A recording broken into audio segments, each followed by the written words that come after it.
جب فرعون کا ظلم حد سے زیادہ بڑھ گیا تو اللہ نے اپنے نبی موسیٰ کلیم اللہ سے کہا، اے موسیٰ اپنے بھائی ہارون کو لے کے فرعون کے پاس جا اور اسے کہہ دے کہ بنی اسرائیل کو آزاد کرے، مساکین پہ ظلم نہ کرے ورنہ اس پہ عذاب آئے گا۔ بس اللہ کے نبی موسیٰ علیہ السلام اپنے بھائی ہارون کو لے کے فرعون کی دربار پہنچتے ہیں اور کہتے ہیں، اے فرعون سن، میں اللہ کی طرف سے آیا ہوں۔ فرعون ہنس کے کہنے لگا، کون اللہ؟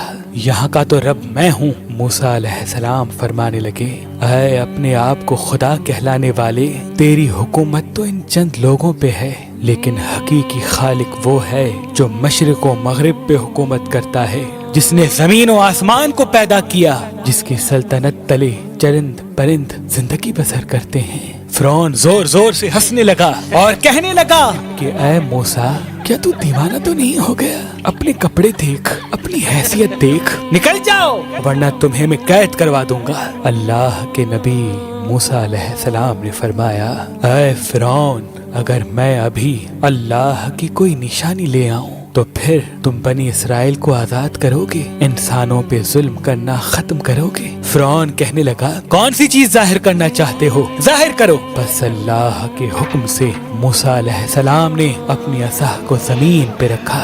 جیسے ہی اس عصا کا زمین پہ رکھنا تھا، وہ اژدہا بن کے پورے محل میں پھرنے لگا۔ پھر اللہ کے نبی موسیٰ علیہ السلام نے اپنی بغل میں ہاتھ ڈال کے جیسے ہی باہر نکالا تو وہ چاند کی طرح روشن نظر آنے لگا۔ فرعون کے محل والے سب حیران ہو گئے۔ فرعون نے سوچا کہیں بغاوت نہ ہو جائے تو کہنے لگا، اے موسیٰ، کیا تو اس جادو کے زور سے میری سلطنت کو ختم کرنا چاہتا ہے، بنی اسرائیل کو آزاد کرنا چاہتا ہے؟ اے موسیٰ، یہ زمین جادوگروں کی زمین ہے اور میرے پاس اس سے بھی بڑے جادوگر موجود ہیں، کیوں نہ ایک مقابلہ کرتے ہیں؟ تو اپنا جادو دکھا، ہم اپنا جادو دکھاتے ہیں۔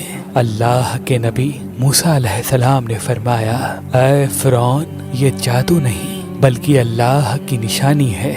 بس فرعون نے اپنی قوم کے بہترین 40 جادوگروں کو بلایا جو بچپن سے ہی جادو سیکھ رہے تھے، اور ایک طرف اللہ کا نبی موسیٰ کلیم اللہ اور ان کا بھائی ہارون تھا۔ اللہ کے نبی موسیٰ علیہ السلام فرمانے لگے، اے جادو کرنے والو، جھوٹ نہ بولو، اللہ کی مخلوق کو گمراہ نہ کرو، میں اللہ کا نبی ہوں، کوئی جادوگر نہیں، میں تو تمہارے رب کی طرف سے تمہاری اصلاح کرنے آیا ہوں۔ وہ جادوگر آپس میں بات کرنے لگے، کچھ نے کہا شاید یہ نبی ہو، کچھ نے کہا نہیں۔ صلاح مشورے کے بعد وہ سب جادوگر فرعون کے پاس آئے اور کہنے لگے، اگر ہم غالب آ گئے تو ہمیں کیا انعام ملے گا؟ فرعون کہنے لگا، اے جادوگرو، جو تم چاہو گے وہ سب تمہیں عطا کیا جائے گا اور تم ہمارے خاص لوگوں میں شامل کیے جاؤ گے۔ وہ سب لالچ میں آ کر موسیٰ علیہ السلام کے پاس آئے اور کہنے لگے، یہ دونوں صرف ایک جادوگر ہیں اور کچھ نہیں، ان دونوں کا مقابلہ کرنے کے لیے تو ہم ہی کافی ہیں۔ بس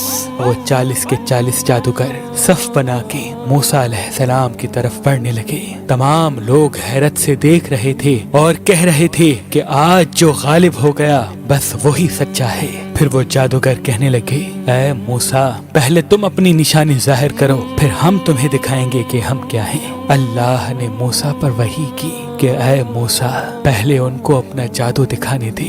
بس ان کے پاس جو لاٹھیاں اور رسیاں تھیں انہوں نے زمین پہ پھینکی اور انسانوں کی آنکھوں پر جادو کر دیا۔ دیکھتے ہی دیکھتے انسانوں کو وہ سب سانپ نظر آنے لگے، حرکت کرنے لگے۔ تمام لوگ ڈر ہی رہے تھے کہ اتنی دیر میں آوازیں غائب آئی، اے موسیٰ اپنی لاٹھی پھینک۔ جیسے ہی موسیٰ علیہ السلام نے اپنی عصا کو زمین پہ پھینکا، وہ اژدہا بن کے ان جادوگروں کے تمام سانپ اور لاٹھی کو کھا گیا۔ سب لوگ دل ہی دل میں موسیٰ علیہ السلام کو نبی تسلیم کرنے لگے، اور جب یہ منظر ان جادوگروں نے دیکھا تو آپس میں کہنے لگے، اے لوگو، یہ جادو نہیں ہے، کیونکہ ہم تو جادو صرف انسانوں کی آنکھوں پر کرتے ہیں، لیکن موسیٰ نے جو کیا وہ تو سچ ہے۔ یہ کہہ کے وہ سب کے سب جادوگر موسیٰ علیہ السلام کے قدموں میں گر گئے اور تسلیم کرنے لگے کہ اللہ کے سوا کوئی خدا نہیں، اور اے موسیٰ کلیم اللہ، آپ ان کے سچے نبی ہیں۔